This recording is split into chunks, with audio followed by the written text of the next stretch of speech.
Kia ora, I'm Sharon Holt here with you on our third lesson about numbers in Te Reo Māori.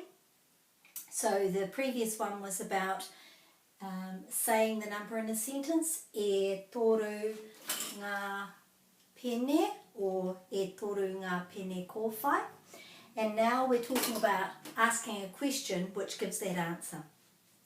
So one of my Te Reo Singalong books is e hea ngā moi, which means how many sleeps. And this sentence structure is based in that book. So e hea ngā means how many. E hea ngā pene kakariki. E rua ngā pene kakariki. So as you can see, the question and the answer are almost the same.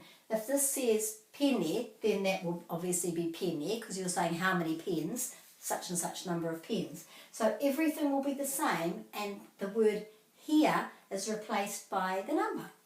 E hea ngā pene, e rua ngā pene. If the answer is just one pen, like we talked about yesterday, e hea ngā pene whiro ko tahi. So this is for one. Ko tahi te pene whiro. That answer is different because it hasn't got ngā, because ngā is about plurals, so it's ko tahi te pene whiro. If you have 10 of something, let's see what I've got here. Here's 10 of something.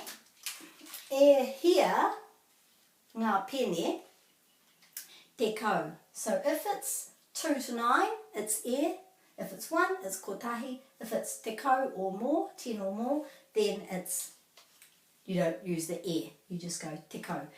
E hea ngā pene, te kau ngā pene. Tahi, rua, toru, wha, rima, ono, whetu, waru, iwa, te kau ngā pene. And you can do it with other things. I really recommend practicing this a lot so that it becomes more natural. And then when you say to children, e hea ngā such and such, they'll know what you mean. They'll say, oh, she's asking me or he's asking me how many of something. So I've got these little chairs here which are very cute. Oops, see, there goes the yellow one. E hea ngā turu kakariki. Ko tahi te turu kakariki. E hea ngā turu. Tahi, rua, toru, wha. E wha ngā turu. You could also do that with hoiho. E hea ngā hoiho. Tahi, rua, toru. E toru ngā hoiho. Now, let's say you want to talk about motorbikes. Motopaika. E hea ngā motopaika. Tahi, rua, toru.